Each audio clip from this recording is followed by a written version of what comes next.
Agora, o que eu vou querer fazer? Eu tenho que pegar as informações da unidade de medida e do meu preço unitário e puxar essas informações da aba cálculo. Como eu vou fazer isso? Eu vou fazer isso com a fórmula PROC-V. Então, eu vou selecionar aqui, por exemplo, começando pela minha unidade de medida, eu vou colocar igual PROC-V, e aí ela vai permitir a gente procurar um valor nos nossos dados que estão na aba cálculos e retornar a unidade de medida desse valor.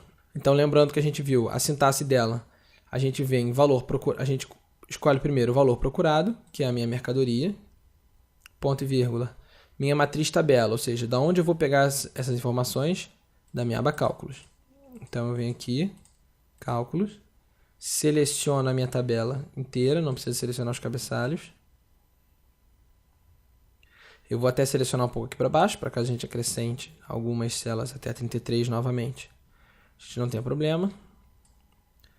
Ponto e vírgula. Número índice da coluna, ou seja, a coluna que eu quero saber, da onde eu quero tirar a informação.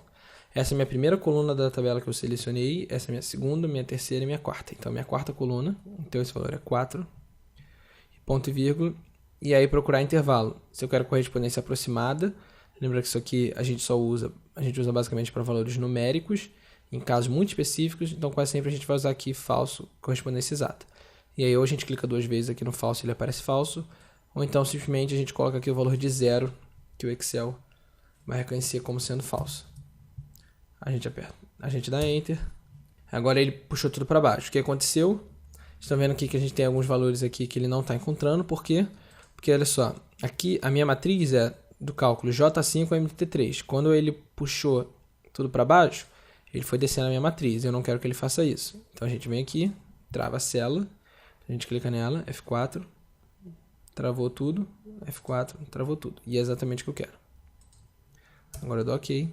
E aí repara que eu vou ter todos esses valores aqui, com exceção das minhas linhas que estão vazias. Mas como essas linhas estão vazias, eu não vou querer elas por agora. E eu vou excluir essas linhas. Porém, essas linhas que eu acabei de excluir me mostraram uma coisa muito interessante. Se ele não achar o valor que ele tá, o valor daqui da minha mercadoria na minha tabela, ele vai aparecer um ND aqui, que é um erro. Você pode querer que ele apareça, se você quiser que ele apareça, você deixa assim.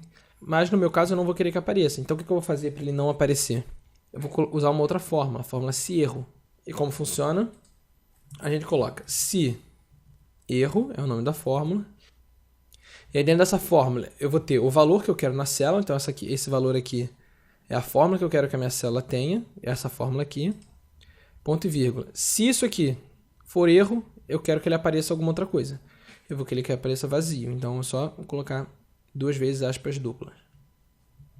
E eu fecho parênteses. Então, sempre que a gente for usar o se erro, você coloca se erro, o valor que estava na célula inteiro, ponto e vírgula, o valor que você quer que apareça se der erro.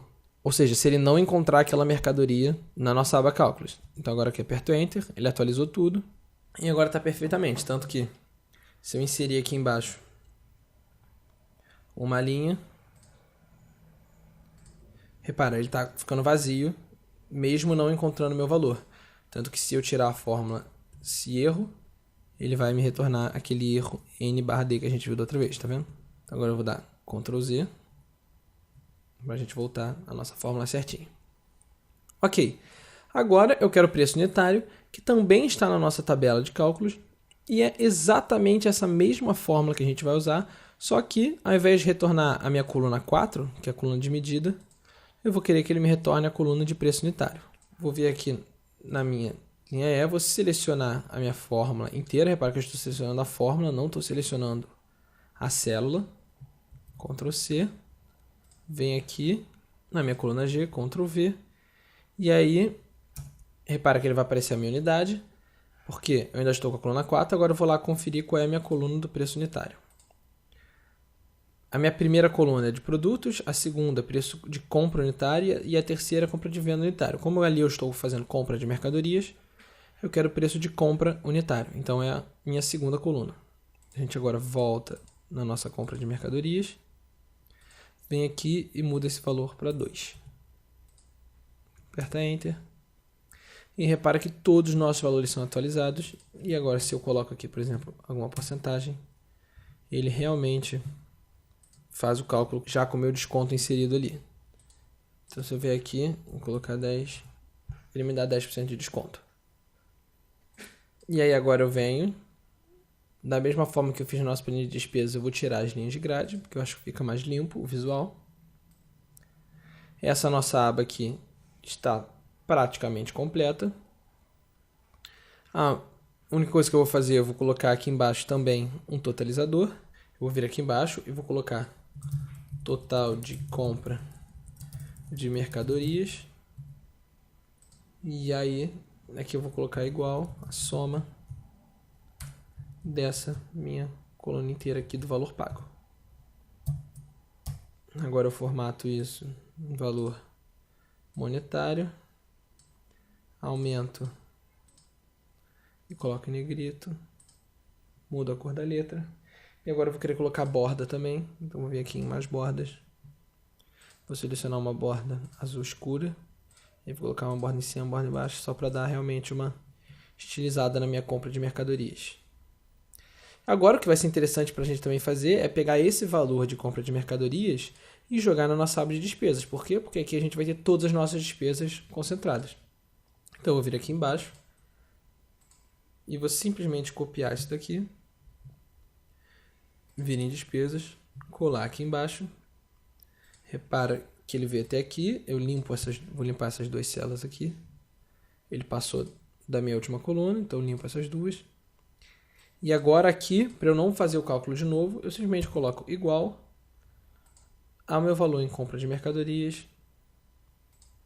E aí seleciono a minha célula do valor de total de compra de mercadorias. Aperto Enter lá. E aqui eu tenho total de despesas de funcionamento, total de compra de mercadorias. Logo então, vou aproveitar e acrescentar aqui, meu total de despesas vai ser a soma desses dois valores. Então, soma desses dois valores. Ok. E aí a única coisa que eu vou me preocupar agora em fazer é copiar o formato daqui. Então a gente seleciona tudo, vem aqui, ó, pincel de formatação e seleciona essa linha toda aqui também. Pronto. Coloquei tudo. Só vou tirar a borda inferior. E vem aqui, tira a borda inferior. Ok. Prontinho. Ainda dei uma atualizada na nossa aba de despesas. E agora, se vocês compararem, a única diferença da nossa aba de despesas para a aba de despesas da nossa planilha de base são realmente os botões de hiperlink, que eu vou colocar depois. E na nossa aba compra de mercadorias, a nossa única outra diferença é esse botão aqui, inserir compra. O que significa esse botão? Sempre que ele apertar esse botão, ele vai abrir uma outra linha aqui para poder inserir uma compra já com essas fórmulas aqui. E esse botão aqui a gente vai fazer com o macro.